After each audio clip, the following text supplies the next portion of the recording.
Olá, você está no canal da Maistane e hoje nós vamos falar sobre lúpus, também conhecido como lúpus eritematoso sistêmico. Existem mais de 150 mil casos no Brasil ao ano e a cada 1.700 mulheres uma desenvolve a doença. O lúpus é uma doença inflamatória crônica, onde existe uma resposta, existe uma produção excessiva do sistema imunológico sem causa, e isso causa uma resposta inflamatória no organismo. E os sintomas eles vão variar de acordo com o órgão que foi afetado.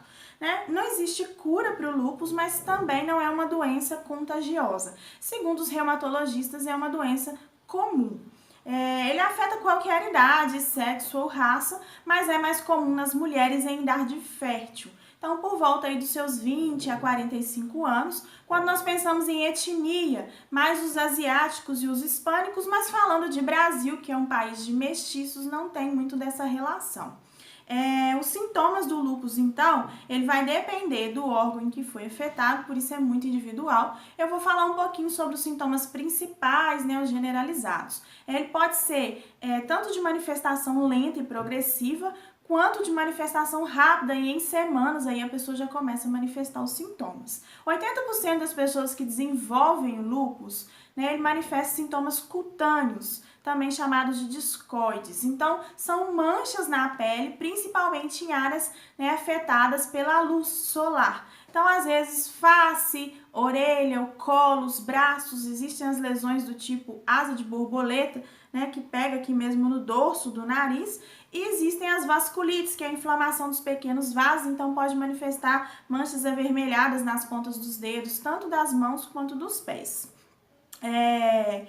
Existem os sintomas sistêmicos também, que é quando afeta um ou mais órgãos. Isso vai depender de qual órgão for cometido, eu vou falar um pouquinho sobre isso.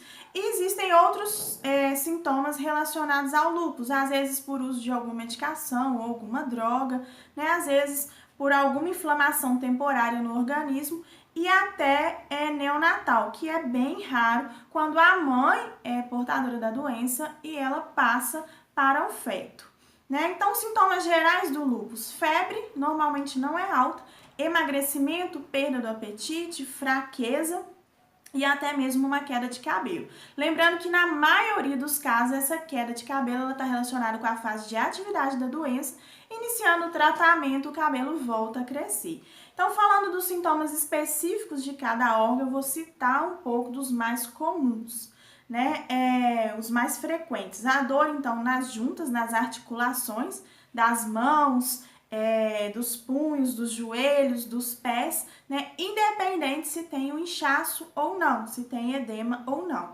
Essas dores, a maioria, 90% das pessoas que desenvolvem o lúpus, eles manifestam, e elas são intermitentes, tem o período de melhora e o período de piora. Nós temos também inflamação da pleura, que vai manifestar os sintomas no pulmão. Então, uma tosse seca, uma falta de ar, uma dor no peito pode acontecer. Inflamação no pericárdio, os sintomas são cardíacos, palpitações e até mesmo dor no peito.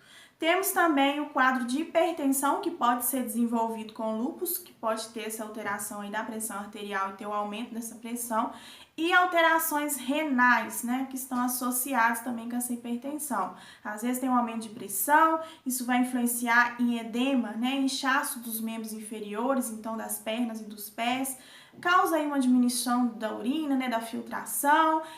A pessoa ela começa a desenvolver uma insuficiência renal, então ela pode precisar até de uma diálise ou até mesmo de um transplante renal. Nós temos também ínguas, que vai ser o inchaço dos gânglios, pode manifestar.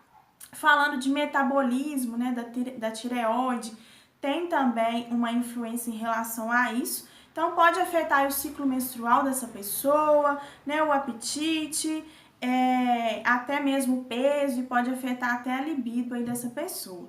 Na parte neurológica, da psiquiatria, existe também uma influência. Então, ela pode apresentar um quadro depressivo, alterações de humor, de comportamento, e casos mais raros, mas pode acontecer até mesmo uma convulsão. Quando nós pensamos no sangue, essas células, esses anticorpos, eles vão atingir essas células sanguíneas. Então, dependendo do tipo de célula que for afetada, vai, né, acontecer o sintoma. Então, às vezes tem aí uma alteração nas células dos glóbulos vermelhos, né, que são as hemácias. Então, essa pessoa ela pode manifestar um quadro de anemia. Às vezes, nos glóbulos brancos, ela apresenta um quadro aí de leucopenia ou linfopenia. Vai ser a queda mesmo dos linfócitos ou dos leucócitos.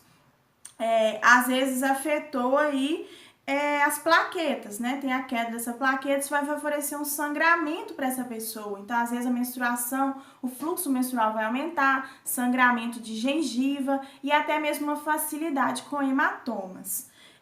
Falando um pouquinho da causa do lúpus, como eu já disse, ela é de causa desconhecida, porém, existem alguns fatores que predispõem a doenças, fatores genéticos, fatores hormonais ou até mesmo ambiental. Às vezes a pessoa já tinha uma predisposição em desenvolver o lúpus e aí ela tem contato com algum fator ambiental, às vezes um vírus, né, uma radiação solar ou até mesmo uma infecção, e aí ela vai e desenvolve a doença.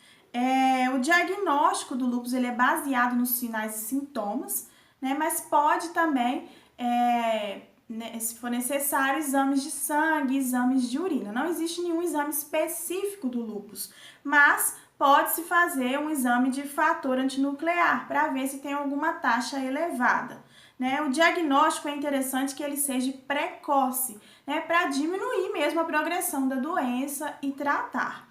A prevenção, vou falar muito de alimentação. Evitar alimentos industrializados dentro do organismo, né, para evitar mesmo toxinas, aditivos que contém muito nesses alimentos. Nós sabemos que o cigarro, ele aumenta a atividade da doença e não é recomendado gravidez nesse período. Né? É necessário tratar primeiro o lúpus para que se venha a engravidar, porque a gravidez pode piorar os sintomas da doença e causar até um aborto. Falando de tratamento, né, basicamente é isso o médico que vai decidir de acordo com os sintomas, os órgãos afetados e tudo, mas basicamente ele é a base de anti-inflamatórios, corticoides e imunossupressores para diminuir mesmo a atividade desses do sistema imunológico, né, para diminuir essa resposta. Bom, espero que você tenha entendido um pouco sobre lúpus, como que funciona a doença, né, suas formas de manifestação de sinais e sintomas, prevenção, tratamento e diagnóstico. Curte esse vídeo, se inscreva no canal, nós vamos sempre falar sobre assuntos de saúde aqui para poder, né, aumentar o aprendizado em relação à nossa saúde. Você está no canal da Mais Tani e eu sou Maiara Stanislau, enfermeira.